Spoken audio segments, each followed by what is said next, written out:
अस्सलाम वालेकुम। ऋषि ज़ेयर। तो अभी कुछ दिन पहले मैंने AFC 03 QM मैथ पोर्शन के बारे में गाइडेंस दी थी स्टूडेंट्स को। तो स्टूडेंट्स ने बहुत सारी रिक्वेस्ट की कि सर वो बहुत ज़्यादा अच्छी थी और उससे हमें काफ़ी आइडिया होगा कि पेपर किस तरह से आता है। तो स्टैट पोर्शन पे मैंने बोला था कि मैं सेंड करूँगा कुछ दिन तक। तो आज मैं आप लोगों से स्टैट पोर्शन के बारे में डिस्कस करने वाला हूँ। अगर हम चैप्टर वाइज बात कर लें स्टैट पोर्शन की, चैप्टर नंबर 11 से ज़्यादातर थ्योरी आती है, क्योंकि आपने भी देखा होगा वो थ्योरी वाला चैप्टर है। क्वेश्चन भी आते हैं 1-2 मार्क्स के, ज़्यादा नहीं आते। चैप्टर नंबर 12 भी मोस्ट इंपॉर्टेंट है, आपने वो लास्ट में करना है, ठीक है। उससे क्वेश्चन इस तरह के आते हैं, आपको ग्रुप डाटा दिया होता है या अनग्रुप डाटा दिया होता है और वो कहता है स्टैंडर्ड डेविएशन फाइंड करें या फिर वेरिएंस फाइंड करें, या कभी कभी दोनों ही पूछ लेता है 3 मार्क्स के। उसके साथ साथ उसमें स्टेम एंड लीफ वाला जो क्वेश्चन होता है जिसमें मिड पॉइंट्स वगैरह फाइंड करने होते हैं, वो भी क्वेश्चन आ जाता है। 3 मार्क्स का क्वेश्चन आया हुआ है लास्ट अटैम्प्ट में। इसके साथ साथ इसमें टॉपिक क्या है, कोफिशिएंट ऑफ वेरिएशन, ठीक है। ये मोस्ट एफिशिएंट क्या होगा, एफिशिएंट क्या होगा, इस तरह का कुछ पूछता है।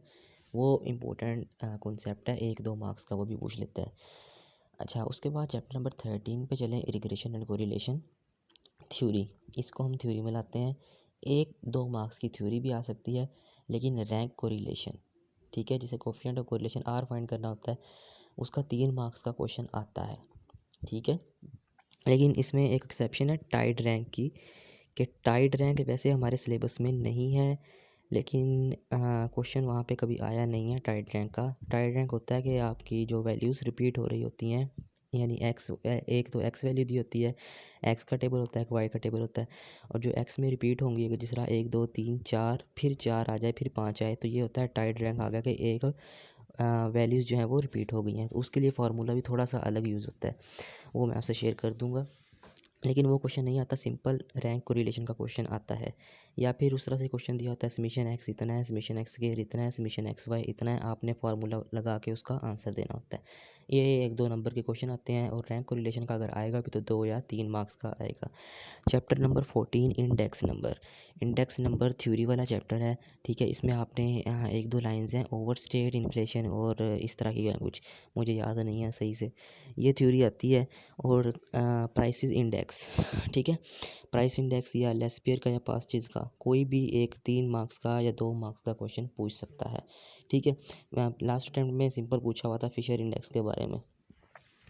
चैप्टर नंबर 15 एंड 16 प्रोबेबिलिटी, जिससे बहुत सारे स्टूडेंट खौफज़दा हैं कि पता नहीं क्या चीज़ है, ये कुछ भी नहीं है, बहुत सिंपल सी ये होती है।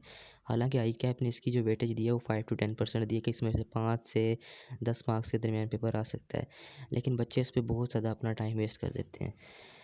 इसमें जो मेन एरियाज़ हैं वो पॉइज़न डिस्ट्रीब्यूशन है और नॉर्मल डिस्ट्रीब्यूशन है। इस पे आपने बहुत ज़्यादा ग्रिप रखनी है, ठीक है। नॉर्मल डिस्ट्रीब्यूशन का 3 मार्क्स का क्वेश्चन आता है, पॉइज़न का भी 3 मार्क्स का क्वेश्चन आता है, ठीक है। इसके अलावा अगर हाइपरजोमेट्रिक का इसी तरह से क्वेश्चन आएगा कि कितने अंडे गुड्स थे, कितने डिफेक्टिव थे, तो एट लीस्ट 1 इस तरह का क्वेश्चन वो पूछ लेता है। थ्योरी भी आ सकती है। थ्योरी इसमें क्वेश्चन की मानिंद ही आएगी कि इस तरह किसी भी डाइस की या किसी भी कॉइन की पूछ लेगा, 1/2 है, पी दिया होगा, वो यार वो नहीं होता जो पी की वैल्यू दी होती है, क्यू की वैल्यू दी होती है। या मोस्टली इस तरह के क्वेश्चन आते हैं, दाऊद शायद की असाइनमेंट में भी हैं कि 30% जनरेटर है या 50% आपका वो है यूपीएस है, तो नीदर जो दोनों यूज़ नहीं करते वो 20% है, तो इसका आंसर निकालो। इस तरह का क्वेश्चन आ जाता है 1 मार्क्स का। उसके बाद चैप्टर नंबर 17, 18, 19, ठीक है। 15 और 16 की मैंने इकट्ठे बात की है, 17, 18 और 19 की इकट्ठे बात करूँगा। कुछ करो ना करो AFC 03 QM में, लेकिन 17, 18 और 19 की थ्योरी को रट लो, जितना हो सकता है थ्योरी को रट लो। बहुत सारा पेपर थ्योरी से आता है इन 3 चैप्टर से। क्वेश्चन भी आते हैं, 3-3 मार्क्स के क्वेश्चन आते हैं।